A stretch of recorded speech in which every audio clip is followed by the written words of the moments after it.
दर्द हुआ पड़ा है। कभी हारना ना, हिम्मत का कदम बढ़ाओ। कभी हारना ना, हिम्मत का कदम बढ़ाओ। हजारों कदम बढ़ाने वो सामने खड़ा है। ये मत कहो खुदा से मेरी मुश्किलें बड़ी हैं। ये मुश्किलों से कह दो मेरा खुदा बड़ा है। ये मुश्किलों से कह दो मेरा खुदा बड़ा है। मेरा खुदा बड़ा है। मेरा खुदा बड़ा है। मेरा खुदा बड़ा है।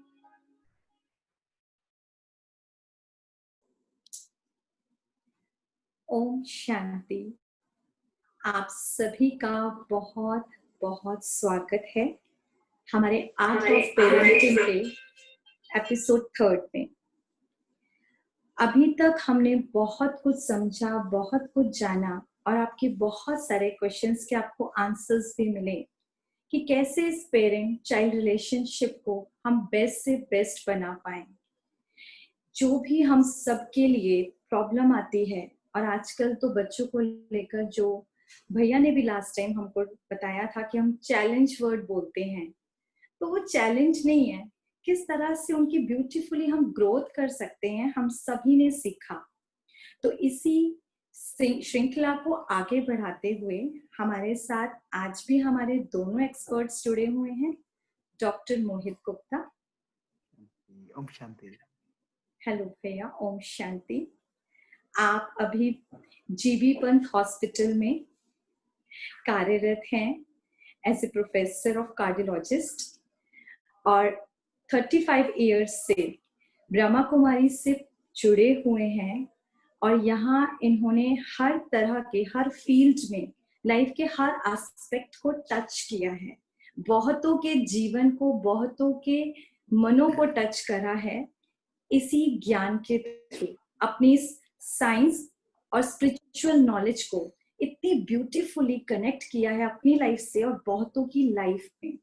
तो हम आज ऐसे ही एक्सपर्ट्स के साथ जुड़े हैं और हमारी दूसरी एक्सपर्ट हैं बीके मोनिका गुप्ता। हेलो दी, ओम शांति।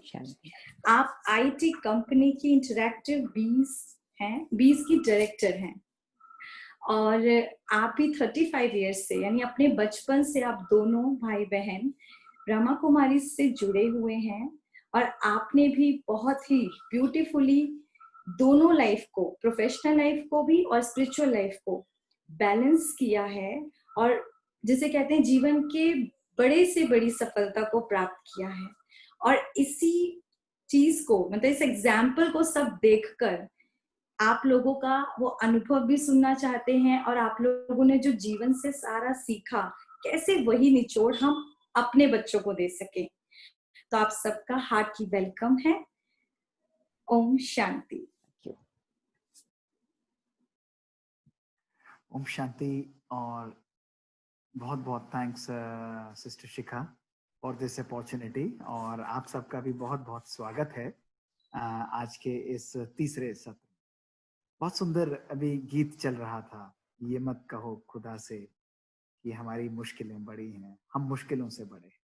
और इसको जब हम सुनते हैं तो एक बहुत सुंदर कहानी मुझे ध्यान में आती है कि एक बारी एक मंदिर में पत्थर लगा हुआ था और एक मूर्ति का पत्थर था। तो मूर्ति का पत्थर और मंदिर की जमीन पे लगे हुए पत्थर जो है वो आपस में बात कर रहे थे। तो जमीन पे लगा हुआ पत्थर मूर्ति के लगे हुए पत्थर से बोलता है कि भाई देखो बहन, मेरी किस्मत देखो कि आज मैं तो जमीन पर लगा हूं और लोग आकर मेरे ऊपर तो पांव रखते हैं, लेकिन तुम्हारे ऊपर आकर लोग माला चढ़ाते हैं, तुमको पूछते हैं, जबकि हम दोनों एक ही जगह से आए हुए हैं। तो मूर्ति पे लगा हुआ जो पत्थर था वो भी उससे बोला कि बहन तुम कहती तो बिल्कुल सही हो, लेकिन तुम्हें ध्यान होगा कि जब हम पहली बार खदान से निकलकर मंदिर जब ये बन रहा था यहाँ पर आए थे तो हमको हथौड़े मारे जा रहे थे, तुमको भी हथौड़ा मारा जा रहा था, लेकिन तुमने कुछ हथौड़ों के बाद ही अपने आप को टूटने से तोड़ दिया अपने आप को, अपने आप को मोल्ड करने से मना कर दिया, स्वीकृति नहीं दिया, या तुमको कष्ट हुआ तो इसलिए उस पत्थर वाले व्यक्ति ने तुमको जमीन पर लगा दिया। लेकिन मैं उस हथौड़े की मार को 1 डेढ़ 2 साल लगातार सहती रही, और आज जब उसके पत्थर और हथौड़ा छेने की मार को मैंने सहा तो मेरा पत्थर से एक बहुत सुंदर मूर्ति का रूप जो है वो निकल आया है। तो मैं जब इसको आज के परिप्रेक्ष्य में देखता हूँ तो मुझे लगता है कि माता पिता का जीवन भी इसी प्रकार का होता है, चाहे हम उनको एक गोल्डस्मिथ की तरह, सुनार की तरह कहें, चाहे हम उनको एक गार्डनर की तरह कहें, चाहे हम उनको एक मूर्तिकार की तरह कहें, चाहे हम उनको एक कुम्हार की तरह कहें, हम कोई भी संज्ञा आप अपने आप को दे सकते हैं। और परमात्मा भी हमारे साथ इसी यात्रा में होता है, हम उसके बच्चे हैं ना, तो परमात्मा हमारे लिए कुम्हार का भी काम करता है, हमारे लिए मूर्तिकार का भी काम करता है। लेकिन एक बात आप देखेंगे कि जब सोने को पकाया जाता है, जब की ज्वेलरी को बनाया जाता है, उसको अग्नि में जलाया जाता है, तो अग्नि में जलाते हुए ये समझना बहुत आवश्यक है कि अग्नि में जलाते हुए वो हीट जो है वो ना केवल सोने को जलाती है, लेकिन उसके साथ साथ उसकी ताप जो है उसके सुनार को भी लगती है। तो कभी कभी हमारे जीवन में भी कुछ ऐसी ही बातें हो जाती हैं कि जब हम पेरेंटिंग करते हैं, और पेरेंटिंग करते करते जीवन में कुछ कुछ कभी हताशा आ जाती है, कुछ कुछ परेशानियां आ जाती हैं, और हम सोचते हैं कि भाई ये क्या हो रहा है, लगता तो नहीं ये हो पाएगा, नहीं हो पाएगा, ये थोड़ा मुश्किल लगता है हमको, और ऐसी ऐसी भावनाएं हमारे मन में आती हैं। लेकिन मैं आपको एक बात बताऊं कि जीवन में धैर्यता रखना और जीवन में समय का ये बहुत आवश्यक है। ये पेरेंटिंग एक ऐसा आर्ट है, एक ऐसा सुंदर, जिसे कहते हैं चित्रकार की तरह आप लोग हैं, कि हम अपने जीवन में अगर धैर्यता रखते हैं तो छोटी सी छोटी चीज को भी और बड़ी से बड़ी समस्या को, कोई भी कैसी भी परिस्थिति आए, उसको हम सहज रूप से उसके ऊपर विजय प्राप्त कर सकते हैं। तो सबसे पहला जो हमने पहले 2 सत्रों में भी बात की, और पिछली बार हमने वाइब्रेशंस की बात की, और आप लोगों ने कोशिश जरूर की हो, लेकिन उसी बात को बढ़ाते हुए मैं आपको जरूर ये बात बताना चाहूंगा कि आज बहुत आवश्यक है कि सबसे पहले इस यात्रा को बढ़ाने से पहले अपने मूड को चेक करें कि क्या हम पेरेंटिंग करते हुए हम उसको एक जंग के रूप में तो नहीं ले लेते, क्या एक कंपटीशन के रूप में तो नहीं ले लेते, क्या हमको ऐसी फीलिंग तो नहीं आती कि हमारे बच्चे हमारे साथ compete कर रहे हैं, हम तो थक जाते हैं, वो तो सुनते ही नहीं है, उनके संस्कार बहुत कड़े हैं। और जब भी आपको ऐसी फीलिंग आए तो आप वो मूर्ति वाली बात सामने ले आइए कि कुछ मूर्तियां जल्दी बन जाती हैं और कुछ मूर्तियों को धीरे धीरे धीरे प्यार से तराशा जाता है। और जितना सुंदर आप तराशते हैं, जितनी ज्यादा आप मेहनत है, उतनी ही खुशी आपको प्राप्त होगी जब आपके बनाई हुई, आपकी रचित मूर्ति जो है आपके सामने हो। और ये एक कुशल चित्रकार का, एक कुशल सुनार का कर्तव्य है कि वो अपना संयम बना के रखे, अपने आप हताश ना करे, अपने आप को परेशान महसूस ना कराए। तो सदा पेरेंटिंग में एक बहुत इंपॉर्टेंट है कि लाइफ में एंजॉय करते रहे। आज मैं आपको एक बात जरूर बताना चाहूंगा कि पेरेंटिंग में कई बारी एक चीज जो हम लोग बहुत कॉमनली करते हैं वो है कंपैरिजंस और वीकनेसेस। कभी कभी बच्चे हमारे पास आएंगे, और ये बहुत इंपॉर्टेंट बात है, आप खुद भी देखिए ना, यदि आपके साथ कोई खड़ा हो और आपको कोई व्यक्ति किसी के साथ कंपेयर करे, मजाक नहीं करे या बात बात नहीं करे, तो हमको कैसा लगता है? खराब लगता है। क्योंकि जब भी हम किसी व्यक्ति को कंपेयर करते हैं तो हम उसको बता देते हैं कि या तो वो सुपीरियर है या वो इंफीरियर है। हम ये दो क्वालिटीज को, प्री कंसीव्ड नोशंस को हम लोग लेकर चलते हैं, और जैसे ही हम लोग ये लेकर चलते हैं तो क्या होता है कि दूसरे व्यक्ति की सेल्फ एस्टीम या तो खराब हो जाती है या बहुत बढ़ जाती है। तो बहुत आवश्यक है कि जब बच्चे कली के समान हैं तो उनकी सेल्फ एस्टीम को बनाए रखने के लिए हम कंपैरिजंस और वीकनेसेस को अवॉइड करें। ये दृष्टि जो है हमको ऐसी रखनी है कि अपने बच्चे की चाहे 100 चीजें उसके अंदर ठीक ना हो, लेकिन फिर भी एक बात ऐसी जरूर होगी जो उसकी क्वालिटी को यदि आप अप्रिशिएट करते हैं तो उस क्वालिटी को आप कार्य में लगाते हुए उस बच्चे को आगे बढ़ा सकते हैं, अपने बच्चे की क्वालिटी निखार सकते हैं। कभी कभी हम जब उसकी एस्टीम, उसके जीवन के अंदर बार बार कंपैरिजंस करेंगे, देखो भाई तुम्हारे नंबर ये नहीं आए, उसका बच्चा ज्यादा अच्छा कार्य करता है, हमारे बच्चे के 2% कम आए, उसको चांस कम मिला, इसको ज्यादा मिला, तो ये हमारे बच्चे के अंदर नेगेटिव पर्सनालिटी का एक बीज डालता है, उसकी परफॉर्मेंस को सिग्निफिकेंटली कम कर देता है। और ऐसी बार बार रोक टोक लगाना, कभी गलतियां हो जाती हैं, कभी कभी कोई प्रॉब्लम्स डिफिकल्ट होती हैं, कभी कभी कोई चीज आसान हो जाती है, और कभी कभी किन्हीं प्रॉब्लम को हमको चैलेंज के रूप से लेना पड़ता है। लेकिन ब्लेम को बिल्कुल नहीं हमें अपने पेरेंटिंग के अंदर अवॉइड। क्रिटिसिज्म और ब्लेम जब भी हम करते हैं तो उसके साथ एक और फीलिंग जो आती है, वो तीसरी आती है, वो है गिल्ट की। क्योंकि जब भी हम किसी को ब्लेम करेंगे, जब भी हम किसी को क्रिटिसाइज करेंगे, तो हम उसको बता रहे हैं कि तुम्हारे अंदर कैपेबिलिटी नहीं है। तो उसकी 10% की भी जो बैटरी होगी वो क्या होगी, वो कम हो जाएगी। लेकिन ये चीज स्वयं के लिए भी अप्लाई करती है। ये मैं आज आपको जरूर बताना चाहूंगा कि हम कई बार अपने आप को भी ब्लेम कर लेते हैं कि हम इतनी तो कोशिश करते हैं, पर बच्चों के ऊपर तो बिल्कुल भी असर नहीं पड़ता, हम तो थक जाते हैं, हमारे अंदर ही कैपेबिलिटी नहीं है। जब हम स्वयं को भी ये संज्ञाएं देते हैं, क्रिटिसाइज करते हैं, ब्लेम करते हैं, तो हमारा मन भी थक जाता है। और जब भी हम ब्लेम और गिल्ट की फीलिंग लाएंगे, तो हमारी अप्रोच सॉल्यूशन फोकस्ड नहीं रहती है, हमारी अप्रोच प्रॉब्लम फोकस्ड हो जाती है। देखिए ना, एक बड़ी सुंदर सी बात है कि एक बड़ा फलदार जो वृक्ष होता है, एक बहुत बड़ा पेड़ होता है, उस पेड़ के सामने कितने ही लोग जाते हैं। कुछ लोग जाएंगे उस पेड़ को मारते हुए जाएंगे, कुछ लोग उसके फल को तोड़ देंगे, कुछ लोग उस फल को, उस पेड़ को पत्थर मार देंगे, कुछ लोग उसको पानी देंगे, और कुछ लोग उसकी पत्तियों को तोड़ देंगे, उसकी टहनियों को तोड़ देंगे। लेकिन वो बड़ा जो वृक्ष होता है, वो अपना कर्तव्य नहीं छोड़ता। उसके पास हजार प्रकार के लोग आएंगे, लेकिन फिर भी वो अपना कार्य क्या करता है, वो छाया ही देता है, वो अपना कार्य लगातार रखता है। तो हमारे यथार्थ गुणों की पहचान जो होती है, उसका यथार्थ गुणों की पहचान यही है कि वो हर परिस्थिति में सेम प्रकार का व्यवहार करता है। तो हम भी तो वृक्ष की तरह है ना। जब पेरेंट्स हैं आप, तो क्या है, वृक्ष की तरह हैं। तो बच्चे कई बार टफ होंगे, कभी आपको परेशान करेंगे, कभी कभी कोई चैलेंज आपके सामने आएगा। तो उन चैलेंजेस को, उन परेशानियों को आपको अपने अंदर एब्जॉर्ब नहीं करना है। आप ये सोचिए कि मैं तो फलदार वृक्ष हूं, कोई कुछ भी करे, मेरा बिहेवियर, मेरा कर्तव्य उसी प्रकार का है जैसे एक वृक्ष का होता है। तो आज हम एक संकल्प सभी लेते हैं कि ब्लेम को समाप्त करते हुए हम लोग एक्सेप्टेंस अपने जीवन में बहुत आवश्यक। क्योंकि कभी भी आप ये मत समझिए कि फेलियर है लाइफ। मेरा ये स्ट्रांग मानना है कि कोई भी व्यक्ति अपने जीवन में कभी भी फेल नहीं होता। या तो सक्सेस होती है या लर्निंग्स होती है। दो ही चीजें हमारे जीवन में सदा हो सकती हैं। फेलियर भी एक लर्निंग है, और हम लर्निंग लेकर चलते हैं तो हम अपने जीवन में आगे चल सकते हैं। तो एक्सेप्टेंस, एप्रिसिएशन और अप्रूवल, ये 3 मंत्र आप अपने जीवन में सामने लिखकर रख लीजिए। एक्सेप्टेंस, लेकिन एक्सेप्टेंस बच्चों के लिए ही नहीं, एक्सेप्टेंस स्वयं के लिए भी, कि मैं स्वयं भी बहुत अच्छा हूं। हम अंदर से तो ये बोल रहे हो कि पता नहीं मेरे से होगा या नहीं होगा, मेरे को नहीं लगता मैं अच्छा पेरेंट हूं। कई बार पेरेंट्स ऐसे आएंगे, हमें नहीं लगता हमने पेरेंटिंग अच्छी की है। नहीं, आप एक अच्छे पेरेंट हैं। आज आप यहाँ पर हैं तो यही शो करता है कि आपके अंदर एक सेंस ऑफ रिस्पॉन्सिबिलिटी है।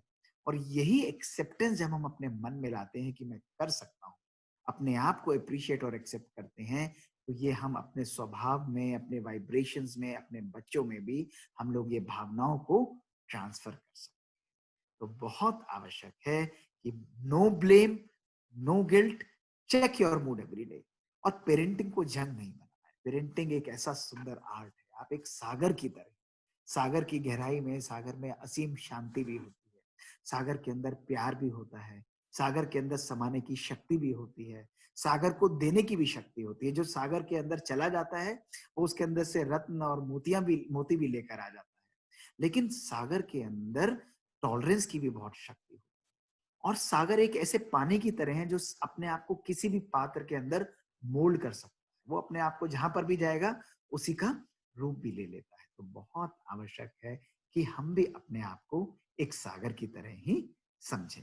मैं समझता हूं कि ये तो कुछ कुछ चिट चैट हम लोग कर देते हैं, लेकिन फिर भी कुछ आपके प्रश्न होंगे, कुछ प्रैक्टिकल बातें होंगी, कुछ समस्याएं होंगी, कुछ आंसर्स, क्वेश्चंस होंगे, उनको भी हम लोग ले सकते हैं। और फिर हम अगली बार कुछ और ऐसी ही बातों की चर्चा भी करेंगे। तो शिखा बहन, अगर आपके पास कुछ अच्छे इंटरेस्टिंग क्वेश्चंस हैं और आपके पास भी कोई क्वेश्चंस हैं, तो प्लीज आप चैट बॉक्स में लिखिए, ताकि हम लोग इंटरेक्ट करके प्रैक्टिकल डिस्कशन कर सके। ओम शांति। हाँ जी भैया, ओम शांति। क्वेश्चंस आए हुए हैं। अभी पहला क्वेश्चन मैं लूंगी। ये एक मदर ने भेजा है कि जब बॉयज बड़े हो जाते हैं, लाइक 16, 17, 18 इयर्स के, तो फादर के साथ उनकी थोड़ी ज्यादा कहासुनी होती है, क्योंकि बच्चे जो मतलब बॉयज को थोड़ा सा लगता है कि हमें स्पेस मिले, और वो हर एज के, मेरे ख्याल से गर्ल्स को भी लगता है, लेकिन जो फादर होते हैं वो अपने एक्सपीरियंस की वजह से उनको रोकते हैं, टोकते हैं, या थोड़ा सा लाउड भी हो जाते हैं ना कई बार। तो मदर का कहना है कि मदर्स तो सॉफ्ट होती हैं, तो वहां पर चल जाता है, लेकिन पापा लोग से ना बनती नहीं है। और वो ये नोटिस कर रही है कि धीरे धीरे उनके बच्चे के अंदर पापा को लेकर बहुत गुस्सा आ चुका है।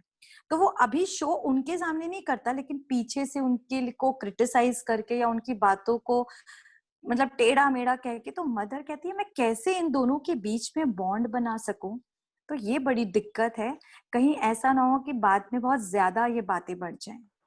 क्या करना चाहिए ऐसे? देखिए, बहुत ही इंटरेस्टिंग क्वेश्चन है और इसका सिंपल आंसर है। अभी हमने क्या देखा, आजकल एक शब्द बड़ा फेमस है और वो शब्द है कि पापा बोलते हैं बेटा हमारे जमाने में तो ऐसा होता था, और बच्चे बोलते हैं पापा आपका जमाना कुछ और था, हमारे जमाने में इस प्रकार से हुआ।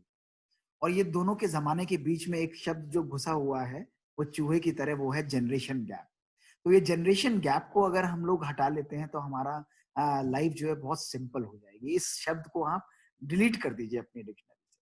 अपनी डिक्शनरी से अगर हम डिलीट करते हैं तो फिर हमारे जीवन में जैसे ही ये जनरेशन गैप खत्म होता है तो एक्सेप्टेंस आती है। अब एक्सेप्टेंस, वो कहते हैं कि बच्चे में एक्सेप्टेंस थोड़ी आनी चाहिए, और बच्चे कहते हैं कि माँ बाप में थोड़ी एक्सेप्टेंस आनी चाहिए। तो या तो हम माँ बाप वेट करें कि बच्चों में एक्सेप्टेंस आए, और बच्चे वेट करें कि माँ बाप में एक्सेप्टेंस आए। अगर कोई नहीं करता तो किसी को तो पहल करनी पड़ेगी ना। तो आप एक्सेप्ट कर लीजिए। एक बात आपको ये एक्सेप्ट करनी पड़ेगी कि कुछ बच्चे आपकी बात को सहज रूप से समझ जाते हैं। और मैं जानता हूं कि जब हमारे बाल सफेद होते हैं तो नेचुरली 90% टाइम्स आप राइट हो, आपका एक्सपीरियंस बिल्कुल राइट होगा, लेकिन 10% टाइम बच्चे भी राइट हो सकते हैं। ये भी आपको एक्सेप्ट करना। तो प्यार से अपनी बात को, हमारे लाइफ में भी ऐसा होता था और कभी कभी अभी भी हो जाता है। हम कहते हैं नहीं नहीं ऐसा नहीं होता, हमारे अकॉर्डिंग हमारे टाइम में इस प्रकार से होता है। तो हमारे मम्मी डैडी हमको एक्सेप्ट भी कर लेते हैं। लेकिन जब हमको कुछ समय बाद महसूस होता है कि नहीं भाई उनकी बात सही थी, और वो बात जब सही हमको महसूस होती है तो प्यार से हम भी कहते हैं कि हाँ आपने ये बात बिल्कुल सही कही थी। तो कई बच्चे बहुत आराम से समझ जाएंगे, कई बच्चे थोड़ा ठोकर खा के समझेंगे, लेकिन आपकी एक्सेप्टेंस की भावना हर प्रकार से सेम होनी चाहिए। और जब वो ठोकर खा के आपके पास दोबारा आए, आपके मुख से ये नहीं निकलना चाहिए कि देखा मैंने कहा था आपको इस प्रकार से करना चाहिए। ऐसा नहीं होना चाहिए। आप बहुत प्यार से सहज रूप से एक्सेप्ट करें उनको। तो ये जनरेशन गैप जैसे जैसे समाप्त होगा ना, तो ये प्रॉब्लम इजीली आपकी लाइफ में आप देखेंगे समाप्त हो जाएगा। इसका बीज भी हमें नहीं पड़ना। मेरा ये स्ट्रॉन्ग मानना है, सिंपल है, इसमें कोई बड़ी चीज नहीं है। It's only our ego. हम अहम को आगे रखेंगे ना तो अहम आते हैं कि मैं राइट हूं, my way is the right way. तो जैसे ही my way is the right way हम कहेंगे तो काम खराब हो जाएगा। रास्ते दोनों हैं, ये भी रास्ता उधर जा रहा है, ये भी जा रहा है, लेकिन कोई छोटा है कोई बड़ा है। तो कभी कभी बड़े से चले जाइए, बच्चों की बात मान लीजिए, कभी कभी हम बच्चे हमारे को। तो ये म्यूचुअल अंडरस्टैंडिंग का ही एक इम्पोर्टेंट इसका क्रक्स।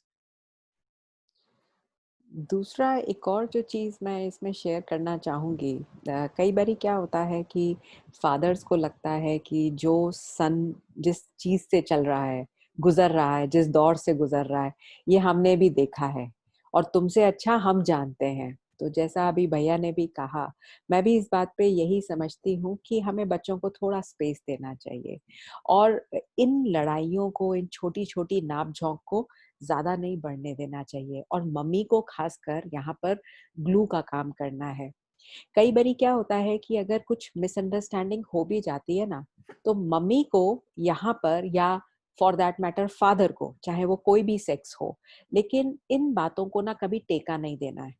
इस बात को रफा दफा बहुत सहज कर देना चाहिए कि नहीं नहीं बेटा, तुम्हारे फादर का ना ये था लॉजिक और इसका ये लॉजिक है। तो उस बात को यदि हम बहुत बढ़ाते हैं तो कहीं ना कहीं वो बात बहुत बड़ी हो जाती है। और बातें बहुत सिंप्लीफाई कर देनी चाहिए। बातें तो मतलब उनका बतंगड़ भी हम ही बना देते हैं और उनके अंदर बार बार वैल्यू डाल करके हम उस छोटी सी बात का राई का पहाड़ बना देते हैं। तो बातों को बहुत सिंप्लीफाई कर दीजिए। अगर कुछ भी ऐसा है तो घर में कभी भी कोई चिंतन मनन बहुत लंबा नहीं चलना चाहिए। सिंप्लीफाई कर दो, नहीं उनका ऐसा मतलब नहीं था बेटा, इसमें ये लॉजिक था। और अगर फादर भी ऐसा सोच रहे हैं तो मदर को हस्बैंड को पैसिफाई कर देना चाहिए। तो you should act like a glue यहाँ पर। That's what my suggestion. Very nice, very nice दीदी, थैंक यू, बताइए। थैंक यू भैया। अभी हमारे पास कोई और भी हैंड रेस कर रहे हैं, तो हम इनको जरूर चांस देंगे। आपको हम अनम्यूट कर रहे हैं, आप प्लीज अपना प्रश्न पूछिए, वो पूछ भी सकते हैं, टाइप भी कर सकते हैं, और टाइप भी करना चाहें करें। इजी रहेगा यार। तब तक हम फिर अपना हम दूसरा प्रश्न ले लेते हैं। अभी बच्चों के एग्जाम डेज चल रहे हैं, और बच्चों के एग्जाम्स चलना तो यानी कि पेरेंट्स के चलना, स्पेशली मदर के, वो तो घर में है। पापा लोग तो चिल्लाकर लर्न करना ये करके चले जाते हैं, तो मम्मी लोग बड़ी परेशान है। वो कहती पेपर इनके नहीं हमारे हैं, हमारी तो रातों की नींद उड़ गई है, खुशी खो गई है, क्या करें, कैसे इनको पढ़ने में इंटरेस्ट डेवलप कराएं। एक जो सबसे बड़ा कोविड की वजह से रीजन है, या ऑनलाइन एग्जाम्स होना, ऑनलाइन पढ़ाई होना, तो बच्चे भी जो इंटरेस्ट लेके पहले करते थे ना, वो इंटरेस्ट रहा नहीं है।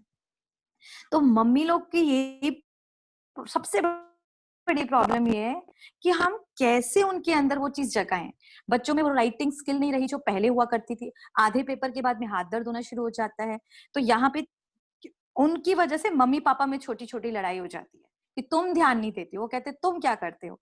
तो यहाँ पर क्या करें, और बच्चे वो तो मजे ले रहे तो ये मम्मी पापा की तरफ से मेरे पास एक प्रश्न आया, ऐसे में क्या करना चाहिए, कैसे उनका अंदर से इंटरेस्ट डेवलप करें ऑनलाइन एग्जाम्स के लिए भी। भाई देखिए, परिस्थिति को आप परिवर्तित कर सकते हैं, नहीं कर सकते, पहली चीज तो ये सोचिए। हमने इतनी सारी प्रॉब्लम्स को ले लिया, इसका सॉल्यूशन कितना सिंपल है, इसमें कोई बात ही नहीं। आपके पास कोई सेकंड ऑप्शन है नहीं है, तो हमको ये चीज करनी है। अब दूसरा ऑप्शन इसके बाद बचता है, हम खुशी से करें या हम उसको बहुत दुखी होकर करें, जैसा आप अभी महसूस करते हैं। अगर हम खुशी से करते हैं तो हमारे सामने आता है कि भाई एक ये चैलेंज है, जब भी कोई डिफिकल्टी आती है तो उसके साथ एक अपॉर्चुनिटी भी है। और जिस भी प्रकार से है, बच्चा आपको ऑलरेडी केपेबल है, आप खुद कह रहे हैं कि पहले वो करता था, आप थोड़ा सा आदत कम हुई, हम उनको मोटिवेट करें कि बच्चे ये एग्जाम आप प्रॉपरली देंगे तो अगली क्लास में सहज रूप से जाएंगे। लेकिन आप उसको स्ट्रेस के रूप से लेंगे तो ऑलरेडी आप क्या कर रहे हैं, आपने ऑलरेडी अपने मन की स्थिति खराब कर ली। अपने मन की स्थिति खराब करने के बाद घर के वाइब्रेशंस भी आपने खराब कर दिए। ये दोनों नेगेटिव एनर्जीज जो हैं बच्चों को और नेगेटिव करेंगे, और आपस में लड़ झगड़ के बच्चों का पढ़ने का मन और खराब हो जाएगा, और वो अपने खेल कूद में बिजी हो जाएंगे। इससे बेटर है आप अपने बच्चे को मोटिवेट करें, उसको एनर्जाइज करें, उसको कहें कि बेटा इस टाइम पर, इस समय पर आप थोड़ा थोड़ा पढ़िए, और पढ़ने के बाद आप इसका अभ्यास करिए, और अभ्यास करके आप एग्जाम देंगे तो ये इजीली हो जाएगा। तो मोटिवेशन और अंदर के संकल्पों को चेंज करना इस वक्त बहुत आवश्यक है। देखिए, जब आपके पास कोई रास्ता इधर नहीं हो, आपको पता है कि इसी रास्ते पे जाना है, तो उस यात्रा को सुखद बनाना या उसके अंदर दुख की महसूसता करना, ये हमारे अपने संकल्पों के ऊपर डिपेंड करता है। तो मैं तो यही कहूंगा कि आप बहुत सहज होकर, इजी रहकर, विदाउट एनी स्ट्रेस क्रिएट करे हुए, उसको एक स्टेपिंग स्टोन की तरह देखें, और घर के एनवायरनमेंट को चेंज करते हुए, अपने आप को पॉजिटिव रखते हुए बच्चों को मोटिवेट करें। बच्चे आजकल के समझदार हैं, वो आपको स्ट्रेस देखकर उसका भी फायदा उठाएंगे और खुद भी वो एंजॉय करने लग जाएंगे। आप रिलैक्स रहेंगे, उनको स्वयं चिंता होगी कि मुझे भी आगे पढ़ना है, प्रोग्रेस तो उन्हीं की है ना। तो इसको तनाव की तरह आप भी मत लीजिए, मेरा ये मानना है। एक और चीज़ जो मैं यहाँ पर मेंशन करना चाहूँगी कि जो आपने कहा ना कि हस्बैंड वाइफ के बीच में फिर कई बारी तकरार हो जाता है कि आपके पास समय नहीं है, आप नहीं टाइम दे रहे हो, या वो कहते हैं कि तुम नहीं ध्यान दे रहे हो। तो देखिए, फैमिली का जो अर्थ है ना, वो हम सबसे मिलती है। घर की एक एक इकाई उसमें एक अपना जिसे कहते हैं ना कंट्रीब्यूशन देते हैं। Everybody is very important. जैसे ये उंगली है हमारा, ये हाथ है। अब इस हाथ में अगर लड़ाई हो जाए कि ये तेरा काम है, तेरा काम है, तेरा काम है, इट्स नॉट पॉसिबल। जब तक इकट्ठे होकर के, एकजुट होकर के हम काम नहीं करेंगे, हमको सफलता नहीं मिलेगी।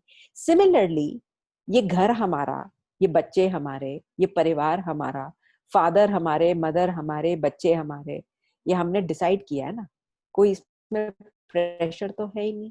तो फिर हर छोटी चीज के लिए एक जंग बना दें, और जंग वैसे भी बड़ी पेनफुल होती है, लड़ाई झगड़ा बड़ा बहुत ही तकलीफमय होता है।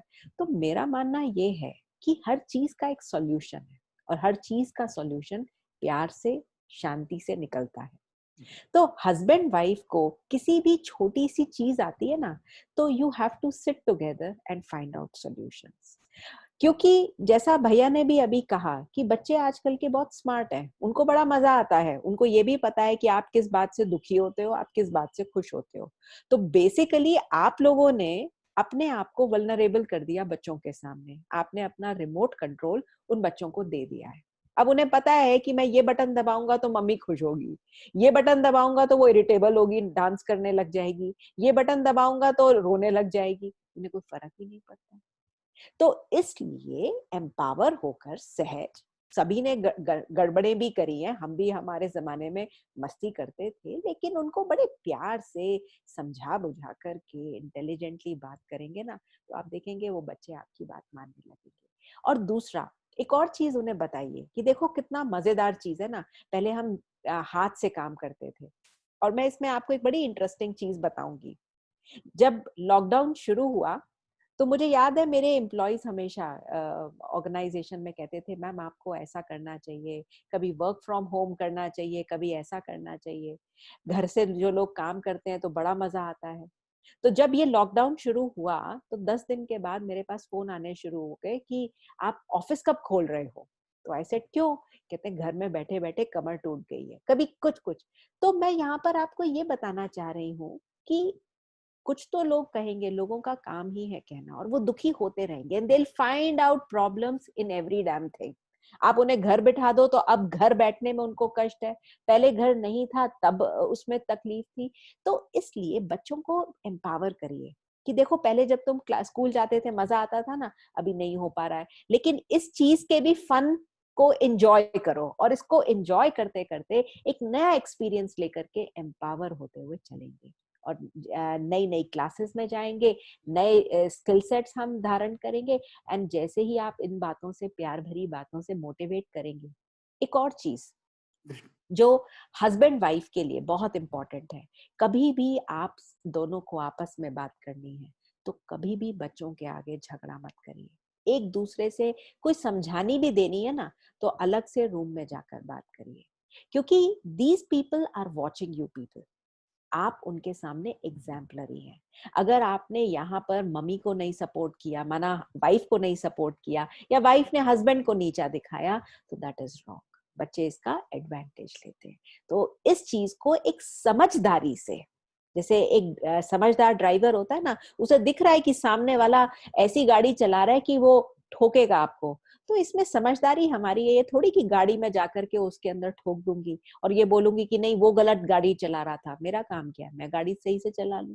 तो इस तरीके से अगर हम एम्पावर होकर के करेंगे तो आप देखेंगे कि सब चीजें परफेक्ट हो जाएंगी। थैंक यू दीदी। अभी बहुत सारे प्रश्न हमारे पास एक के बाद आए जा रहे हैं, तो थोड़ा शॉर्ट में आप ये बताइए, क्योंकि कई ब्रह्मा कुमारी जो कि हमारे बीकेस भाई बहन हैं ऑलरेडी इस ज्ञान को ले रहे हैं, तो उन लोगों की तरफ से भी ये प्रश्न है कि मान लीजिए वाइफ चल रही है, हस्बैंड नहीं चल रहे हैं, तो अब वो तो बहुत प्यार भरा शांति से अपने बच्चे से बातचीत कर रही है और बच्चे सुन नहीं रहे ढंग से। तो जब मार्क्स कम आते हैं तो हस्बैंड कहते हैं और सुना लो प्यार प्यार से, तुम्हारा कोई प्यार काम नहीं करता। और इसी से मुझे जो लगता है, एक प्रश्न आया है, किसी दादी ने भेजा है कि उनकी बहू 4 साल के पोते को जब वो पढ़ाती है तो बहुत डांट के पढ़ाती है। तो इसका मतलब दादी ज्ञान में है तो उन्हें समझ है कि प्यार से करना है, पर वो बहू को कैसे इस गाइड करें। आजकल तो बच्चे वैसे ही बड़े अपने को मतलब स्मार्ट समझते हैं कि हम खुद कर सकते हैं इनको हैंडल। तो ऐसे में क्या करें कि घर का वातावरण भी शांति से रहे और उनको समझाने भी दी जाए। देखिए, 2 चीजें आपने पूछी कि पहली बात कि मदर ज्ञान में है और फादर ज्ञान में नहीं है। और मदर बहुत ज्यादा लवफुल है, लेकिन फादर ऑन द कॉन्ट्ररी कहते हैं कि देखो प्यार से समझाओ। तो यहाँ पर अगर हम ज्ञान को भी समझें तो बाबा ने ज्ञान अर्थात समझ, बाबा इंटेलिजेंस देता है, और बाबा उसी में ही, भगवान जी जो हमें ज्ञान सुना रहे हैं, जिसको हम बड़े प्यार से बाबा कहते हैं, तो वो बड़े प्यार से समझाते भी हैं कि बच्चे लव और लॉ का बैलेंस रखो। ऐसा नहीं excess of anything is bad, अगर हम एक्सेस कोई भी चीज लेंगे तो वो गड़बड़ है। एक बढ़िया डिलिशियस जिसको हम कह सकते हैं डिश, वो बढ़िया कब बनती है? जब हर प्रकार का न्यूट्रिएंट उसके अंदर या हर प्रकार का इंग्रेडिएंट उसमें सही मात्रा में डाला जाए। तो यदि मैं एक्सेस इंग्रेडिएंट ऑफ लव डाल दूंगी तो भी तकलीफ है। जो मैं बच्चों का फ्यूचर शेप करना चाहती हूँ वो हम नहीं कर पाएंगे। तो लव और लॉ का यहाँ बैलेंस रखें। जहां बात आती है दादी की, तो इसमें यदि दादी समझानी देना भी चाहती हैं तो जब भी माँ बच्चे बीच में बैठे हों तो कभी इंटरप्ट ना करें, लेकिन बहू को बड़े प्यार से कॉन्फिडेंस में ले जाकर के फिर समझाएं कि बच्चे देखो, हम भी बड़े हुए और तुम भी बड़े हुए, तो जब तुम बड़े हुए तो क्या तुम्हारे पेरेंट्स ने ऐसा किया? क्योंकि वो बहू है ना, तो पूछना पड़ेगा कि भाई कैसी अपब्रिंगिंग थी। और हम अपने नाती है, पोता है, धोता है, जो भी है, हम भी अपने छुटकू को एक बहुत अच्छा एम्पावर्ड फ्यूचर देना चाहते हैं। तो बहुत प्यार से यदि आप उसको समझाएंगे और उसको एम्पावर करके समझाएंगे ना, तो वो आपकी बात सुनेगी। लेकिन कभी भी माँ और बच्चे के इंटरेक्शन के बीच में आकर के उसी समय यदि आप ज्ञान देंगे तो फिर आपका रिलेशन थोड़ा जिसको मैं कहती हूँ सॉल्टिफाइड जैसे होता है ना, कि एक जैसे दरार आती है कि दादी तो ज्यादा लाड दिखा रही है और जबरदस्ती मैं इनको पढ़ा रही हूँ तो मेरे बीच में आकर बोल रही है, तो वो चीज कभी ना करें। इन संक्षेप, अगर आप जैसे बहुत ही संक्षेप में आप अगर समझें तो मोनिका ने जो बताया वो यही है कि language of love is the strongest language. और अगर आप कभी भी लॉ को भी उठाना चाहें तो law should not go to any extreme. ये मर्यादाएं, और आज का समय नहीं है कि आप किसी के ऊपर हाथ उठाएं, ये बिल्कुल। आप किसी प्रकार से पनिशमेंट दे सकते हैं, ये बहुत ओके है कि भाई आपको ये दिया वो बताया, लेकिन उसमें पनिशमेंट देते हुए भी आपके मन की स्थिति खराब नहीं होनी चाहिए। मन की स्थिति होनी चाहिए उसके कल्याण के रूप से कि ये बच्चा आगे बढ़े। तो वाइब्रेशंस अच्छी रखें, और जैसे बताया लव की लैंग्वेज प्यार से करें। चीजें धीरे धीरे मोल्ड हो जाती हैं, कुछ चीजें टाइम लेती हैं, कुछ जल्दी। बताइए। नेक्स्ट भैया प्रश्न है, और ये बहुतों का होगा जिनके 2 या 3 बच्चे हैं। यहाँ पर मैक्सिमम बच्चों का ये होता है कि मम्मी छोटे वालों को ज्यादा प्यार करती है, पापा बड़े वाले को प्यार करते हैं, भैया को मिल रहा है। मम्मी, बच्चे आपस में ही इस चीज से ना एक दूसरे को क्रिटिसाइज भी करते हैं, लड़ाई भी करते हैं। और पेरेंट्स कई बार होते हैं कि हम प्यार तो दोनों को ही करते हैं ना, बड़े बच्चे को थोड़ा समझानी तो देनी पड़ेगी, और कि छोटे को। तो ये मेरे पास कम से कम 10 ऐसे क्वेश्चंस हैं कि सबकी यही प्रॉब्लम है कि हम अपने उन दोनों बच्चों में, उन सिबलिंग्स में कैसे बॉन्डिंग क्रिएट करें। वो दोनों तो एक दूसरे से इतना लड़ते हैं, क्या करें ऐसे में? ये बताइए, बहुतों का प्रश्न है। पहले छोटे वाले आंसर करें, फिर बड़े वाले आंसर। तो मेरा मानना ये है कि नेवर कंपेयर चिल्ड्रन, सबसे इम्पोर्टेंट बात है। और दूसरा, जब हम पब्लिकली होते हैं ना, तो कई बारी हम कंपेयर करने लगते हैं, मेरा ये छोटा वाला है ना, फिर मेरे छोटे, मेरे गोदी में बैठ, या उसको गोदी में बिठा देंगे, उसको कहेंगे तू उधर बैठ जा या तू उधर जाके खड़ा हो जा। तो ये जो छोटी छोटी चीजें है ना, ये बच्चे नोट करते हैं। तो इन चीजों का हमें ना बहुत ख्याल रखना है। कभी कोई ऐसी चीज ना करें जिससे हम किसी भी बच्चे की, see at the end of the day ये प्रोडक्शन किसका है? आपका है ना। तो आपका है तो ये बेहतरीन है, परफेक्ट है, एकदम बहुत अच्छा है। और यदि आपको इनका भाग्य लिखने को दिया जाए तो भी आप परफेक्ट ही लिखेंगे। तो कभी कंपेयर ना करें, पहली चीज। दूसरी चीज, कभी भी एक को उठाने के लिए दूसरे को ना करें। या एक को डांटना है तो दूसरे के सामने ना करें। तो हमेशा ना एकता बना करके रखें फैमिली में, दैट इज वेरी इंपॉर्टेंट। सबको इक्वल प्यार, माना किसी को भी आप दे रहे हैं ना तो पहले, और कभी कुछ ऐसा होता भी है तो हंसी मजाक में निकाल देना चाहिए। इन चीजों को ना कभी भी टेका नहीं देना चाहिए, जो मेरा मानना है कि नहीं पापा ऐसे करते हैं, मम्मी ऐसे करती हैं, या बेटी को बेटी बाप की ज्यादा लाडली होती है या बेटा माँ का लाडला, ये बहुत सारी चीजें ऐसी फैमिलीज में बोली जाती हैं। मेरे ख्याल में देखिए इस टाइप की चीजों का हमें थोड़ा सा कर्टेल करना चाहिए फैमिलीज में।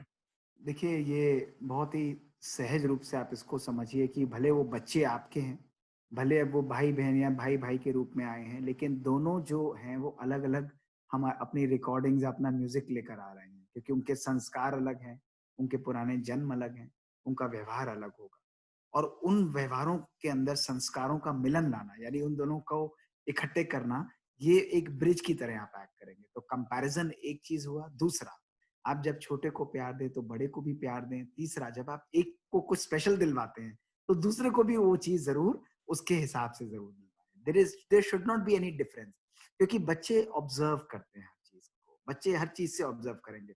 आपस में माता और पिता जब साथ में बैठे हैं तो वो एक्सचेंज करें रोल्स अपने, कभी वो छोटे को उठा रहे हैं, कभी बड़े को उठा रहे हैं, उसके द्वारा उनके अंदर ये फीलिंग बिल्कुल भी नहीं आएगी। तो उनकी परफॉर्मेंस अलग हो सकती है, उनका एप्टीट्यूड भी अलग हो सकता है, उनकी स्कूलिंग की कैपेबिलिटीज भी अलग हो सकती है, उनके इंटरेस्ट भी अलग। ये हमारे परिवार में भी था, क्योंकि मैं एक रीजनेबली अच्छा स्टूडेंट था, लेकिन मोनिका का जो था वो आर्टिस्टिक वर्क बहुत, वेरी ब्यूटीफुल आर्टिस्टिक वर्क। तो हमने सोचा कि हमारे यहाँ 3 डॉक्टर बने हैं तो चौथा भी डॉक्टर बनना चाहिए। लेकिन because of her being a dyslexic child, उनको पढ़ने में दिक्कत होती थी, तो वो सारा अच्छा कुछ करती थी, लेकिन उनकी परफॉर्मेंस इतनी बढ़िया नहीं रहती थी। तो नेचुरली एक बच्चा जो है वो रीजनेबली टैलेंटेड है, हर बारी फर्स्ट आएगा, दूसरे बच्चे की परफॉर्मेंस एजुकेशनल लेवल पे वो कम हो जाएगी। तो फिर क्या करेंगे लोग ये सोचने लग जाएंगे कि ये कम है, ये ज्यादा है। लेकिन हमारे माता पिता ने बड़े प्रॉपर रूप से बैलेंस किया।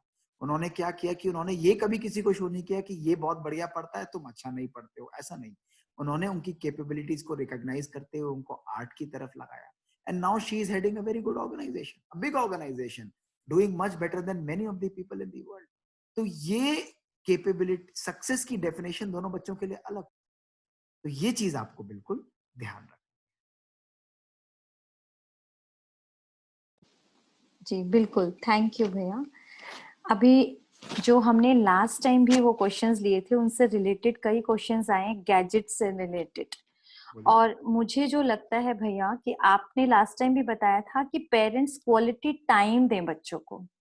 तो यहाँ पर भी जो है कि 4 साल का बच्चा है, 6 साल का बच्चा है, 14 साल का बच्चा है, वो गैजेट्स की तरफ है, टीवी की तरफ है, क्योंकि पढ़ लिए फिर कितना पढ़ेंगे, फिर क्या देखेगा। पेरेंट्स टाइम नहीं दे रहे हैं, तो ऐसे में मान लीजिए कि पेरेंट्स के सच में टाइम है भी नहीं, मम्मी लोग को भी एक्स्ट्रा काम हो गया है, मेड सर्वेंट्स आजकल नहीं है, पापा लोग बिजनेस के लिए ऑफिस में चले गए कहीं कुछ। अब बच्चा क्या करे, उसको कैसे चैनलाइज करें कि वो गैजेट्स की तरफ से हटे। तो कई बच्चों ने मुझे क्वेश्चन करा था जब हमारी ऐसी बात हुई थी, हम फिर दीदी हम क्या करें, पढ़ लिए ना, अब हम क्या करें, कितना टॉयज से खेलें। तो आप बच्चों को भी ये सलाह दें और पेरेंट्स को भी कि कैसे उनको वो चैनलाइज करें। देखिए आजकल एक नई फील्ड आई है रिक्रिएशनल एक्टिविटीज की, यानी क्रिएटिव एक्टिविटीज की। कई बार हम लोग सोचते हैं कि अब हम फ्री हो गए हैं तो टेलीविजन, मूवीज और डिजिटल गैजेट्स ही हमारा एक अलग ऑप्शन है। लेकिन आजकल एक बहुत अच्छा ग्रुप है बच्चों का, एक पेरेंट्स का, जो क्या करते हैं अपने बच्चों को नेचुरल स्पोर्ट्स की तरफ डालते हैं, स्पोर्ट्स एक्टिविटीज की तरफ। दूसरा एक और ग्रुप है जो उनको क्रिएटिव पेंटिंग्स की तरफ डालता है। तीसरा ग्रुप है जो उनको डांस एक्टिविटीज की तरफ डालता है। चौथा ग्रुप है जो उनको म्यूजिक हैबिट्स की तरफ डालता है। तो these are new recreational activities जिसकी तरफ आप अपने बच्चों का ध्यान या उनको कोर्सेज करा सकते हैं अकॉर्डिंग टू देयर एप्टीट्यूड। लेकिन फिर भी मैं आपको कहूंगा कि बच्चों के साथ बैठकर, ऐसा नहीं है कि 24 घंटे में से हमको 24 मिनट भी बच्चों के लिए या 1 घंटा भी हमको अपने बच्चों के लिए नहीं मिले। ये पॉसिबल नहीं है ना, क्योंकि आप अर्न कर रहे हैं तो किसके लिए कर रहे हैं? अपने परिवार के लिए कर रहे हैं। तो इसलिए बहुत आवश्यक है कि आप थोड़ा समय निकालें। और बच्चे, अगर बच्चे भी सुन रहे हैं तो आपको किस चीज में एंजॉयमेंट होता है। आप ये मत सोचिए कि डिजिटल गैजेट्स जो हैं वो कहीं ना कहीं आपके मन को, आपके नेचुरल हेल्थ को सिग्निफिकेंटली अफेक्ट कर। ये इंपॉर्टेंट है आपके लिए समझ कि आपके ब्रेन को भी फटीग कर रही हैं, ब्रेन के हर पार्ट को वो प्रैक्टिकली डैमेज कर। इसलिए आज बैक टू दी बेसिक्स यानी back to natural original self की तरफ आपको जाना बहुत आवश्यक है। उसके लिए अलग अलग इन प्रकार की एक्टिविटीज को आप जरूर कीजिए। मेरा ये स्ट्रॉन्ग सजेशन। हैंड आर्ट या कोई भी चीज जो आप करना चाहें वो आप कर सकते हैं। और जो बहुत सुंदर कहा कि quality time, quantity doesn't matter but it's the quality time. And मैं एक और चीज यहाँ पर ऐड करना चाहूंगी, तो समय तो आई थिंक हमें निकालना पड़ता है। वो हमारा भी जमाना था जब हमारे पेरेंट्स बिजी थे, because both of them were professionals and both of them were doctors, and doctors की लाइफ तो एज इज बड़ी हेक्टिक रहती है। And mummy being a gynaecologist, तो उनकी तो बहुत हेक्टिक रहती थी, तो लेट भी आना, लेकिन फिर भी whatever little time she used to give to us, वो बहुत important है। And बड़ा not the quantity matters, it's the quality। and उस quality time में आप बच्चों के साथ ना bonding build कर सकते हैं। एक और चीज जो यहाँ पर बहुत important है, बच्चों को empower करना। मैं यहाँ पर आपको एक बड़ा अच्छा पर्सनल एग्जाम्पल शेयर करना चाहूंगी। तो फर्स्ट टाइम जब मैं दिल्ली से बाहर गई, तो हमें कुछ स्टडी करने के लिए किसी मल्टीनेशनल कंपनी में जाना था, और मेरे साथ बहुत से मेरे कोलीग्स भी थे, और हम लोगों को होटल में रुकाया था। तो मैं समझती हूँ कि पेरेंट्स ने बचपन से ही इतना एम्पावर किया हुआ था, या इतनी अंडरस्टैंडिंग हम बच्चों को दी थी हर चीज की। बहुत फ्रीडम से हमको पाला, लेकिन फ्रीडम के साथ साथ अंडरस्टैंडिंग भी दी हर चीज की, कि क्या सही है क्या गलत है, लेकिन फ्रीडम तुम्हारे पास है, you choose what you want to. तो मुझे अभी भी याद आता है कि मेरे दोस्तों ने मुझे कहा कि चलो रात में इकट्ठे बैठ करके कुछ मजे करेंगे, कुछ खेलेंगे। तो वो जो मजे शब्द वाली बात थी ना, वो मुझे थोड़ी ठीक नहीं लगी। मैंने कहा नहीं, पूरा दिन पड़ा है, हम लोग मजे कर सकते हैं, लेकिन रात को सब अपने अपने रूम्स में जा करके रिलैक्स करेंगे, सोएंगे। तो वो जो एक फ्रीडम है, उसको बच्चे मिसयूज ना करें, यूज करें लेकिन मिसयूज ना करें। मुझे अभी भी याद आता है जब उस जमाने इंटरनेट आया, या for that matter cable TV आया, तो ऐसा नहीं था कि हम नॉलेज में थे, बीकेस थे, तो प्रोबेबली पापा ने कहा होगा कि नहीं नहीं, इनको क्या जरूरत है, कोई जरूरत नहीं है, बच्चे बिगड़ जाते हैं लाने की। ऐसा नहीं था, हमारे घर में भी सबसे पहले वो चीजें आई। और इनफैक्ट मुझे अभी भी याद है कि हम ही ने पापा को बोला था कि पापा आप ये सब चीजें क्यों लगा रहे हैं, तो पापा कहते हैं तुम्हारे पास सारी एमिनिटीज होनी चाहिए। तो अर्थ ये है कि वो चीज नहीं है और फिर बच्चे नहीं यूज कर रहे, तो वी आर डीबारिंग देम। लेकिन यहाँ पर यदि आप बच्चों को एम्पावर करें, उसकी वैल्यू समझाएं, कितना कहाँ कैसे, तो आज तो आप उनके साथ हैं, कल वो आप उनके साथ नहीं होंगे, वो कहीं बाहर जा रहे हैं, देश विदेश जा रहे हैं, तो उसमें भी वो बच्चे एक स्ट्रॉन्ग पौधे के समान, एक स्ट्रॉन्ग फलदायक वृक्ष के समान खड़े हो जाएं, एक एम्पावर्ड पर्सनालिटी के समान खड़े हो जाएं। ये आपको अपने बच्चों को शिक्षा देनी है। आप देखो आज न्यूज भरी हुई है, मतलब अगर हम किसी एक्टर का जो आजकल बड़ा ज्यादा न्यूज में है, आप देखो इतना ऊंचा वो व्यक्ति बना, लेकिन ऊंचा बनने के बाद कर्म हमारे कैसे थे।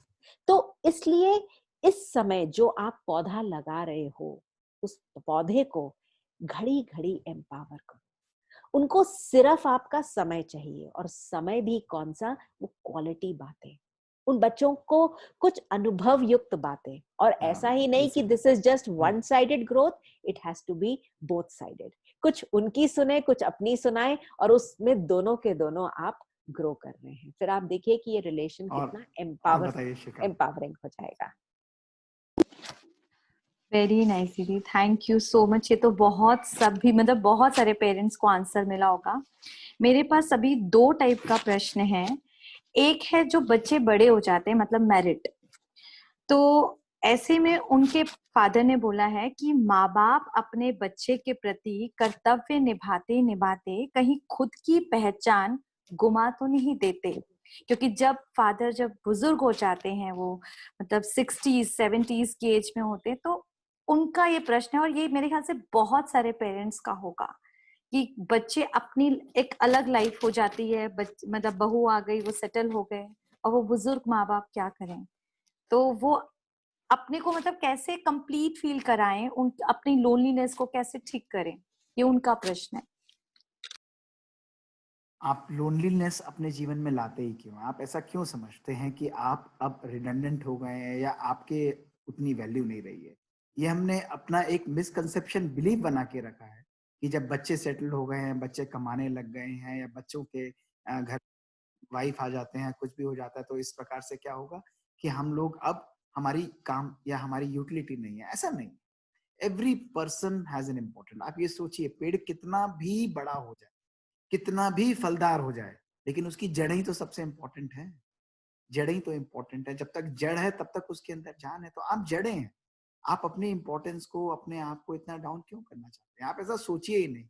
हमारे परिवार में, अब मैं एक डॉक्टर बना हूँ, मोनिका एक आईटी प्रोफेशनल है, और हमारे माता पिता जो हैं वो भी डॉक्टर्स हैं, लेकिन हम ये कहें कि नहीं भैया हम बड़े हो गए हैं अब आपको, नहीं नहीं, everybody have their role. And मैं आज भी समझता हूँ कि हमारे माता पिता हमसे आज भी ज्यादा कार्य करते हैं। क्यों? क्योंकि ये हमारे मन की बात है। तभी आप देखिए, आज एक बात अपने साथ लिख कर रखिए, सदा इस बात को ध्यान रखिएगा कि growing old is mandatory but growing up is optional. उम्र से बूढ़ा होना आपको होना ही है, मुझे भी होना है, आपको भी होना है, सबको होना है। लेकिन कितना अपने मन को ग्रो करते हैं, ये आपकी अपनी चॉइस है। तभी लर्निंग की कोई लिमिट नहीं है। आपने देखा अभी कि एक हमारी लेडी है पंजाब की, उनको अभी पद्म श्री भी मिला। इसी प्रकार से एक और लेडी है जो बेसन की बर्फियां बनाकर 86 ईयर्स की एज के अंदर वो बेच रही है। ये क्या है? ये एटीट्यूड, ये सकारात्मकता, ये उनके अंदर करने की चाह है। उनको क्या इच्छा है?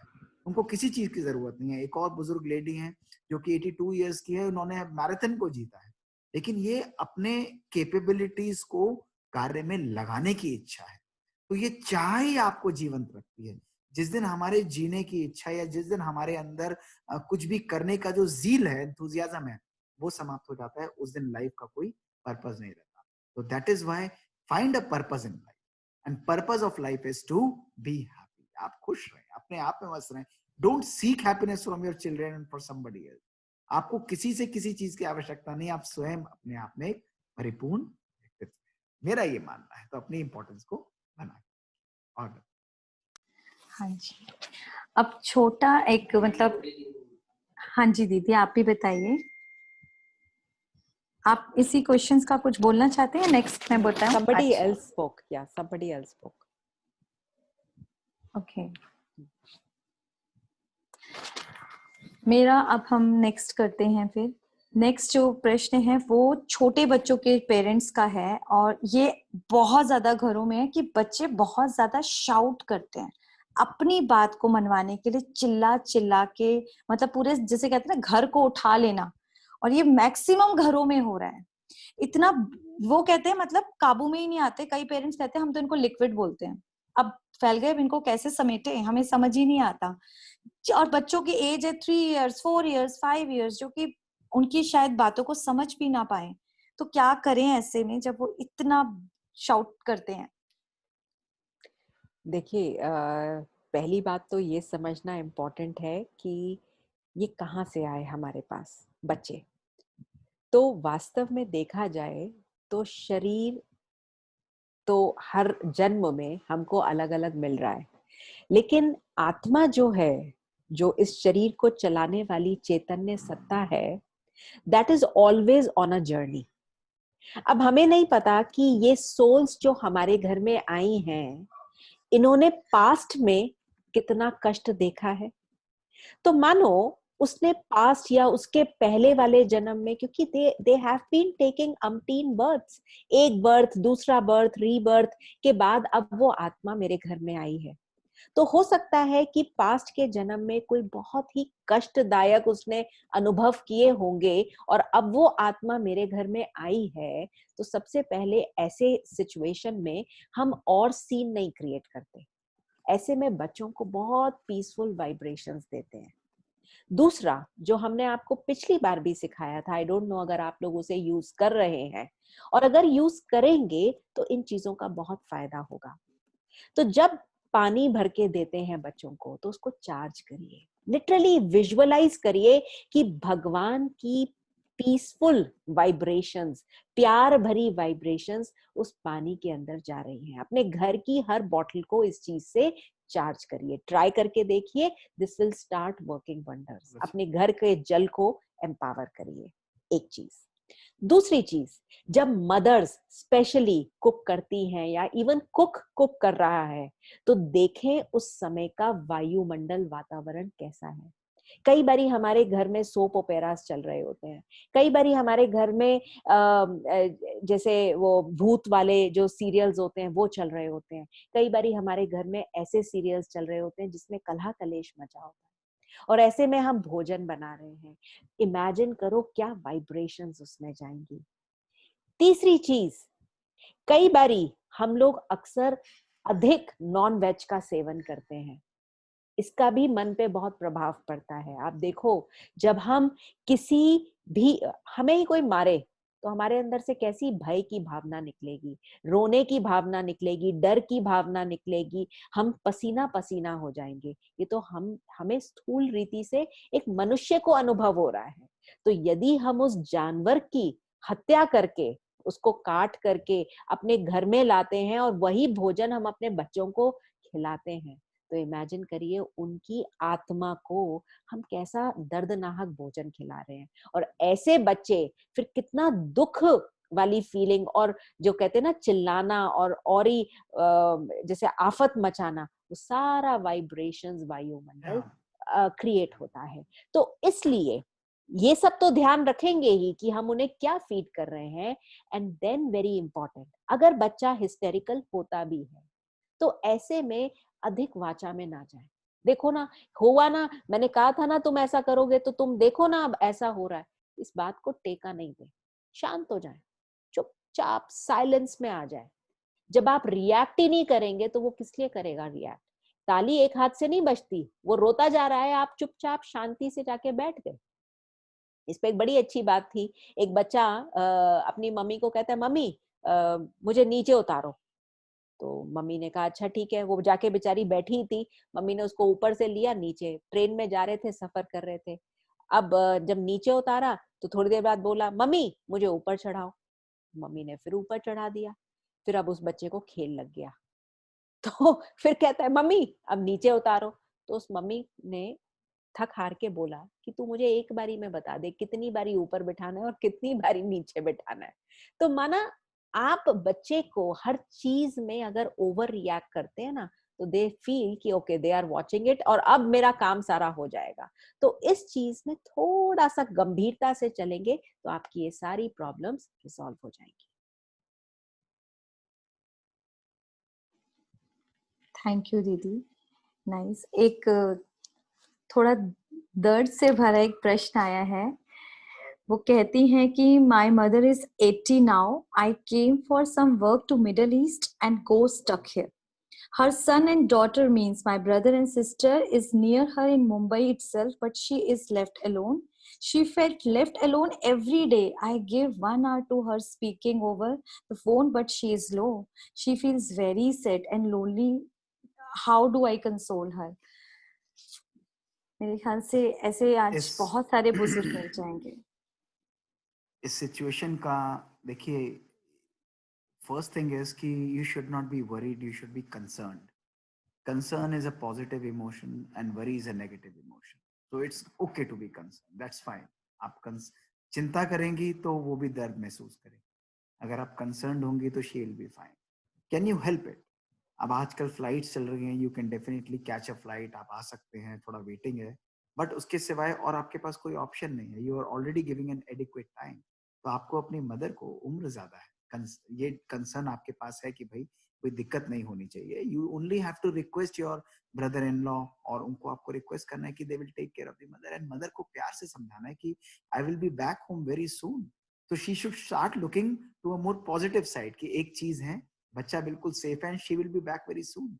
तो माँ बच्चों का इंतजार अगर देखती है तो उसको खुशी भी महसूस होती है, लेकिन वो यही देखती रहेगी कि वो दूर चले गए तो उसको दर्द भी महसूस होगा। तो इसको एक पॉजिटिव एस्पेक्ट से आप लेकर चलिए कि ये सिचुएशन अनमैनेजेबल नहीं है, ये सिचुएशन को हमें टाइड ओवर करना है। एक केवल एक टाइम, एक पीरियोडिक सिचुएशन है, एक छोटी सी बीच की आई हुई सिचुएशन है जो टाइड ओवर कर जाएगी। तो इसलिए I don't think you need to even be too much talking about it. और 1 घंटे में लगातार बात करने की बजाय मेरा आपको एक छोटा सा सजेशन रहेगा कि you have quality 5 to 7 minutes of conversation, may be 2 or 3 times in a day, कि आज क्या खाया, किस प्रकार से। You can talk about good things. हर बारी यही पूछना कि मम्मी क्या हुआ, अरे मैं यहाँ फंस गई, आप कैसी हो, आप कैसी हो। नहीं, मम्मी इज फाइन, बिल्कुल।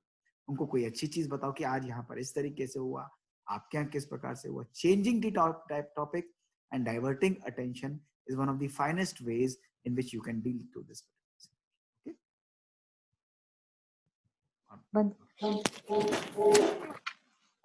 थैंक यू भैया, उनको जरूर अपना आंसर मिल गया होगा। अब यहाँ पर भैया एक प्रश्न मेरे ख्याल से मैक्सिमम पेरेंट्स का है कि बच्चे रिस्पेक्ट नहीं करते। हालांकि आपने आंसर्स इनडायरेक्टली कई बार अभी दे दिया है, फिर भी पेरेंट्स को है ये हमेशा एक उम्मीद रहती है कि हमारे बच्चे रिस्पेक्ट करें, हमारी बात सुने। और ये पहले तो शायद बड़ी एज में होता होगा, अभी तो शायद ये 9, 10, 11 इयर्स के बच्चे, टीन एज होने से पहले आज ये मैक्सिमम घरों में प्रॉब्लम है कि बच्चे हमारी बात नहीं सुनते, हमें रिस्पेक्ट नहीं करते। तो पेरेंट्स को कुछ ऐसा नुस्खा बताएं कि उनको उनकी रिस्पेक्ट मिल जाए, उनकी खोई हुई, जो हमेशा उसके लिए तड़पते रहते हैं कि भाई कैसे पाए वो। देखिए, एक्सपेक्टेशंस जब भी आप रखेंगे तो आप रखिए, उसमें कोई ऐसी बुरी बात नहीं है कि मेरे बच्चे हैं तो मेरे अकॉर्डिंग चलेंगे, मेरे बच्चे हैं तो मुझे रिस्पेक्ट करेंगे, मेरे बच्चे हैं तो मेरी बात को जरूर मानेंगे, मेरे बच्चे हैं तो मेरे को पानी का ग्लास लाके देंगे, तो मुझे गोली भी देंगे, हो सकता है मेरे बच्चे हैं तो आके मेरे पाँव भी दबाएंगे या मेरे को इतना समय भी देंगे। ये तो एक्सपेक्टेशंस आप सब रख सकते हैं। Endless sea of expectations, you can have KGs and KGs kilos of expectation. लेकिन उसके साथ एक चीज और जुड़ी है, वो है दर्द।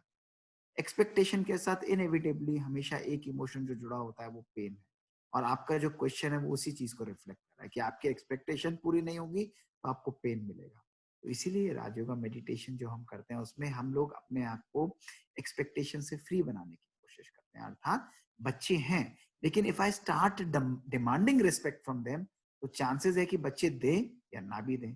जब देंगे तो मुझे खुशी होगी, लेकिन जब नहीं देंगे तो मुझे दुख भी होगा। तो why not about giving respect to your own self. अपनी आत्मा की रिस्पेक्ट है, अपनी स्व की रिस्पेक्ट में जब हम टिकते हैं, परमात्मा आके क्या करता है, वो हमको यही तो बोलते हैं ना कि आप कितनी श्रेष्ठ आत्मा है, आप कितनी महान आत्माएं हो, यू आर केपेबल सोल्स, आपके अंदर कितनी शक्ति है, आप इस विश्व का कल्याण करने वाली आत्मा। ये स्वमान कहलाते हैं। This is called self respect. तो आप अपनी रिस्पेक्ट को दूसरे के पास ढूंढने जा रहे हैं, तो इसका तो कोई भी सेंस नहीं है। Even if that person is your child, उसका कोई भी आज के समय में दरकार नहीं है। आप ये टर्मिनोलॉजीज की मेरा बच्चा, मेरे according, this child according to me, ये पॉसिबल नहीं है। आपको समझना चाहिए कि वो बच्चा केवल आपका इस जन्म में आपका बच्चा है, पिछले कई जन्मों के अंदर वो आपका बच्चा हो सकता है नहीं रहा हो, या आप उसके कुछ और। तो वो रिलेशंस गेम्स जो चलते हैं ना, वो अलग अलग। तो स्टार्ट बिहेविंग प्रॉपर्ली। लेकिन इस पूरे प्रोसीजर में बच्चों का बिहेवियर कैसा भी हो, आपके मन से, आपके बिहेवियर से उनके लिए सम्मान और उनके लिए रिस्पेक्ट प्रॉपर्ली निकलना चाहिए। आप अपना कर्तव्य पूरा करें। जब बच्चे ये देखते हैं, दे लर्न एवरीथिंग, वो नहीं भी बोलेंगे ना, दे विल कैच इट। तो जरूर आप इस चीज को प्रैक्टिस करेंगे, आपको बहुत सुख और चैन की महसूसता होगी। आपको अंदर से बार बार ये दर्द नहीं आएगा कि ये बात। टाइम को देखते हुए आज का हम लास्ट प्रश्न रख रहे हैं। ये कई पेरेंट्स का है कि बच्चों में मेडिटेशन की हैबिट कैसे डेवलप करें, क्योंकि उन्होंने लास्ट के एपिसोड में सुना कि मेडिटेशन से कंसंट्रेशन बढ़ती है, उनकी स्टडीज के लिए अच्छा है, उनकी सक्सेस के लिए अच्छा है। तो हम उनके अंदर ये कैसे डेवलप करें मेडिटेशन हैबिट, इसका जरा बताइए। मुझे याद है जब हमारे पेरेंट्स ने ये करना शुरू किया था, तो हमने उनके अंदर बहुत परिवर्तन देखा। माना पहले क्या होता था कि जैसे ओवर्टली एक ये हमेशा पेरेंट्स को इच्छा रहती है कि हमारे बच्चे बेस्ट हो, हमारे बच्चे ये करके दिखाएं। तो अक्सर हर एक को होता है, तो हमारे घर में भी जरूर होता था कि बस मेरे बच्चे बेस्ट हो, मेरे बच्चे बेस्ट परफेक्ट एक्ट करें। तो वो जो धीरे धीरे परिवर्तन हमने अपने पेरेंट्स की लाइफ में देखा, क्रोध कम हो गया, जो हर समय इरिटेशन रहती थी कि नहीं समय नहीं है, समय नहीं है, लेकिन वो चीज भी बहुत सुखारत एंड पॉजिटिव होने लगी उनके जीवन में। जब ये परिवर्तन आया तो हम देखते थे वो कुछ पढ़ते रहते थे, कुछ पढ़ते थे या कुछ और करते थे, तो हमने उनसे पूछा कि आप क्या करते हो, तो उन्होंने कहा कि हम ऐसे ऐसे ये पढ़ते हैं। तो हमने कहा कि इससे क्या होगा, तो इससे उन्होंने कहा कि हम गोल्डन एज में जाएंगे। तो हमको अंदर से बस एक वैसे ही बड़ा प्यार से हमने उनको ये प्रश्न पूछा, और मैंने अपने भैया को बोला कि ये दोनों तो गोल्डन एज में जाएंगे, हमको नहीं लेकर के जाएंगे। तो हंसी की बात मैं आपको बता रही हूँ। तो मानो अगर वो परिवर्तन हमारे अंदर आता है तो ऑटोमेटिकली बच्चों को ये रियलाइजेशन होती है कि yes, our parents have become much more understanding, बहुत ज्यादा अंडरस्टैंडिंग हो गए हैं। हर चीज को जो पहले थोपते थे वो अब ये ऐसा नहीं करते, अभी दे आर मच मोर कामर। तो हम धीरे धीरे उन बच्चों को इसका फ्लेवर टेस्ट कराएं। कई बारी बड़ी सिंपल चीजें, जैसे यू सी द ज्ञान इज सो लॉजिकल कि who is the person who is speaking constantly। हम कहते हैं मैं मेरी आंखों के द्वारा देखती हूँ। मैं आंखें नहीं देखती, मैंने मेरी आंखों के द्वारा देखा, मैंने मेरे मुख के द्वारा बोला, मैं मुख नहीं बोल रहा। तो ये बड़ी सिंपलिस्टिक बातें हैं। who is speaking, who is the one who is actually feeling, who is the one who's creating these emotions, who is the one who feels bad, किसको बुरा लगता है। अगर एक मृतक शरीर हो यहाँ पर तो उसको क्या बुरा लगेगा? नहीं लगेगा। क्यों? क्योंकि उसके अंदर कुछ था जो अभी नहीं है। तो ये लॉजिकल बातें जब हम समझेंगे और हम समझ करके उनको समझाएंगे तो बच्चे समझेंगे। लेकिन चैरिटी बिगिंस एट होम। सबसे पहले स्वयं को परिवर्तन करना है। Lead by yes, lead by example। जब when I'm pointing out my finger to you that you must change, तो ये 3 उंगलियां मेरी तरफ भी मुझे कहती हैं कि नहीं मोनिका, पहले तुम्हें परिवर्तित होना है। तो सबसे पहले स्व परिवर्तन से ही आपके घर का भी परिवर्तन होगा और इस विश्व का भी परिवर्तन होगा। तो चैरिटी बिगिंस एट होम, सबसे पहले स्वयं के ऊपर। आईटी में बड़ा सुंदर बात कही गई है, कहते हैं put I before technology, I before T. सबसे इंपॉर्टेंट व्यक्ति मेरे जीवन में मैं खुद। पहले स्वयं का ध्यान रखो। खुद एम्पावर होगे तो हम औरों को भी एम्पावर कर सकते हैं। खुद पॉजिटिविटी देखिए, अब ये जो प्रॉब्लम्स हम आज डिस्कस कर रहे हैं ये एक दिन की प्रॉब्लम्स नहीं है। ये बनते बनते ये माहौल बना है। आज हम मंदिर में जाते हैं, हमको वहां जाना अच्छा लगता है क्योंकि वाइब्रेशंस है वहां की, उस संस्थान की।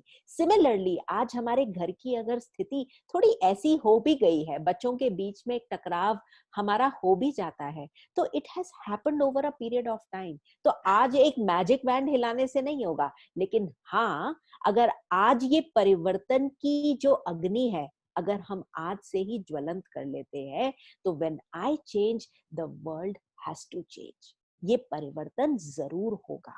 लेकिन जब हम इस परिवर्तन की ओर अग्रसर होते हैं तो एक भी नेगेटिव थॉट मत लाए।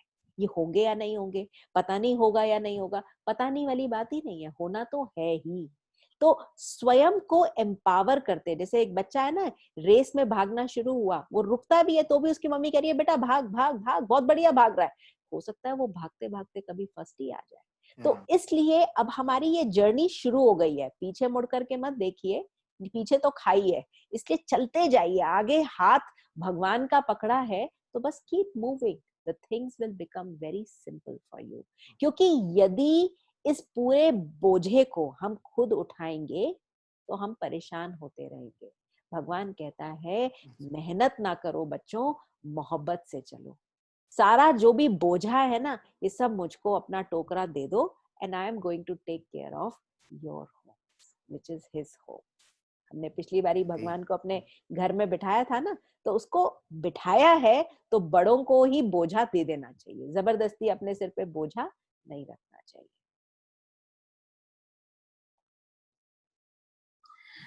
अभी दीदी कोई मनीत कौर जी हैं, ये अपना एक प्रश्न पूछना चाहते हैं, फिर हम 2 मिनट मेडिटेशन करेंगे आपके साथ।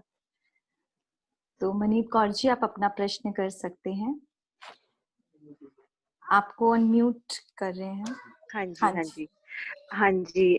ओम शांति मैम, मेरा क्वेश्चन जो आपने अभी आंसर दिया उसी के लिए था कि जब बच्चे थोड़े बड़े हो जाते हैं, लाइक माय सन इज 17, तो वो फिर ऐसे आपको एक तरह से चैलेंज करते हैं, अच्छा ये कोई काम नहीं बनता, तो जैसे अगर हम उनको ज्ञान की तरफ ले जाना भी चाहते हैं तो वो कहते हैं कि देखा ये अब ये काम नहीं बना, देखा क्या कर लिया आपके बाबा ने, क्या हो गया आपके ज्ञान से।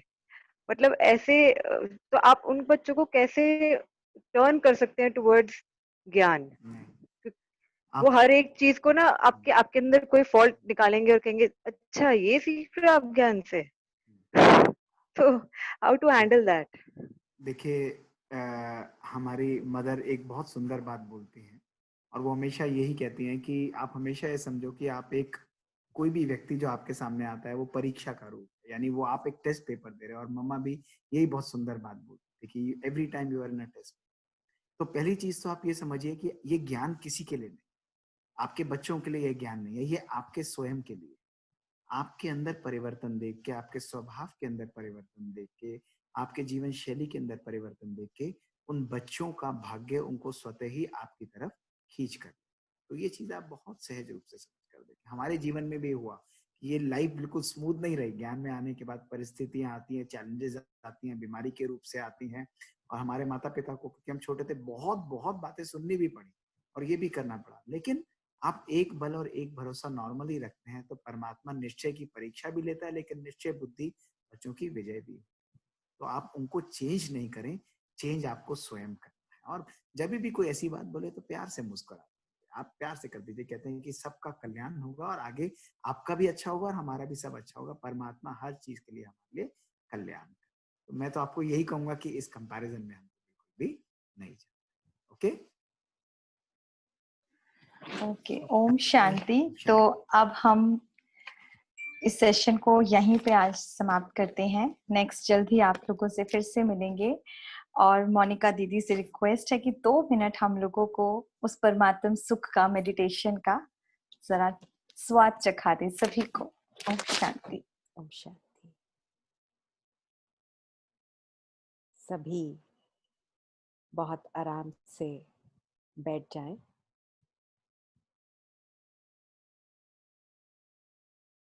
I will play some music.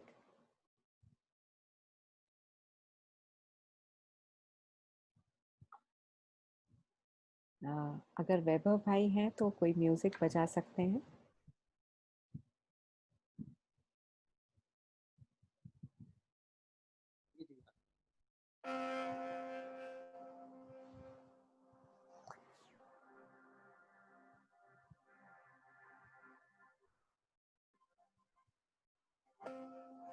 Om Shanti.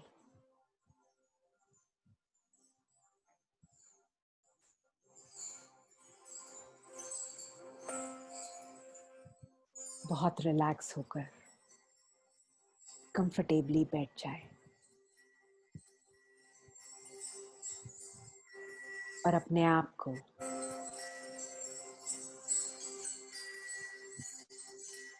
ये शुद्ध संकल्प दें कि कुछ क्षणों के लिए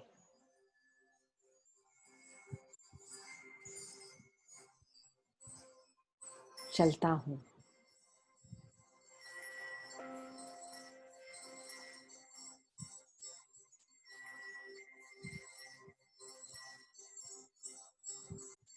इन सभी बातों से उपराम होकर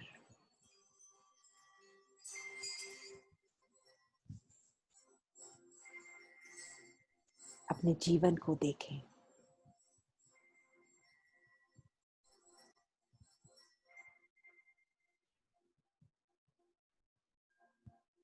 इस जीवन में हर एक व्यक्ति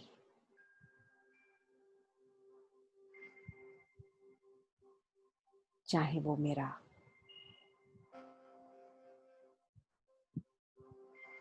बच्चा हो,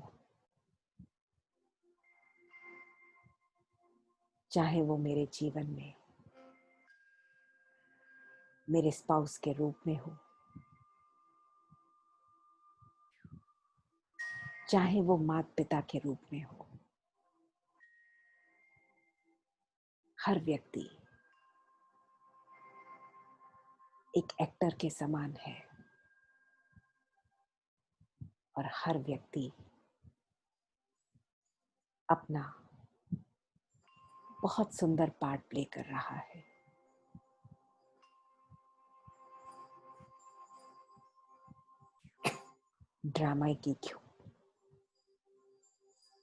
ड्रामा की खूबसूरती है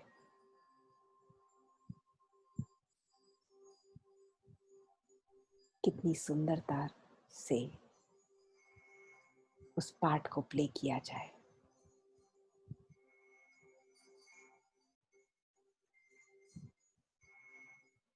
सुप्रीम डायरेक्टर भगवान ने मुझे चुना है इस सुंदर बगिया के लिए।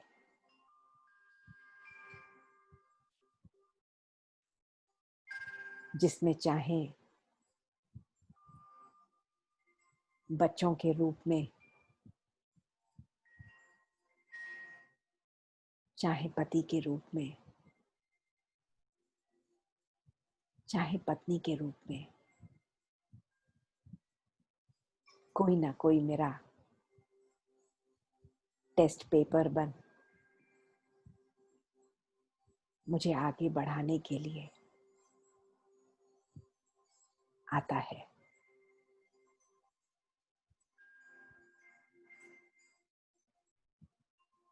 पर मैं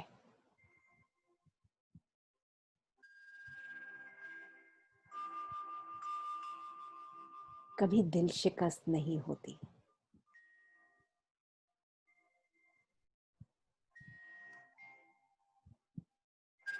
मुझे पता है मैं स्वयं पिता परमात्मा की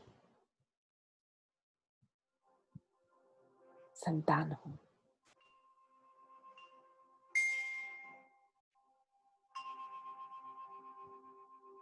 perfect actor playing my role perfectly.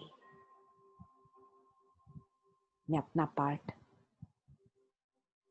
सहज और शांत होकर,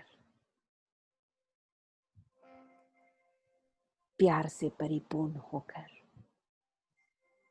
अपना पार्ट प्ले करना जानती हूं।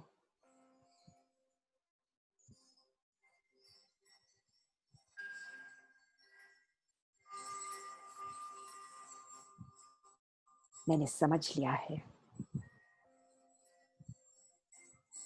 ये मेरा घर नहीं, अपितु ये मेरा सेवा स्थान है। ये स्वयं पिता परमात्मा का घर है। हमारे घर का हेड ऑफ द फैमिली स्वयं भगवान है। ये घर उसका, ये बच्चे उसके, ये परिवार उसका।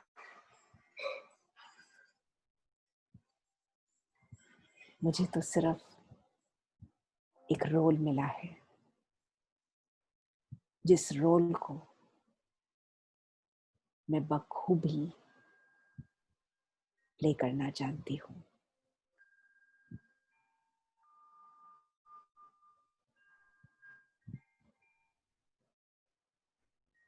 अनुभव करें भगवान की छत्र छाया मेरे पूरे घर के ऊपर है और भगवान का हाथ मुझ आत्मा के सिर पर, और भगवान मुझसे कह रहे हैं, बच्चे तुम चिंता क्यों करते हो, मैं हूं ना। सदैव अपने को कंबाइंड स्वरूप में, अर्थात भगवान को अपना साथी मान लो।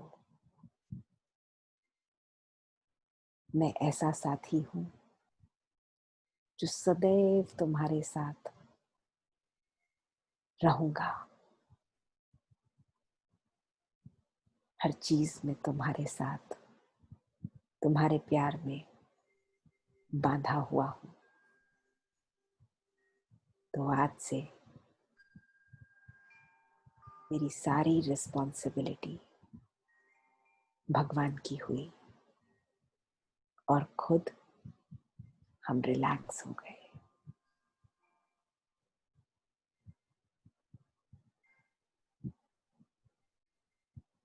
Om Shanti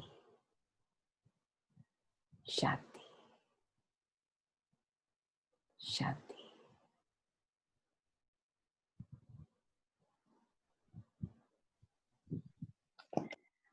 thank you so much for this wonderful experience.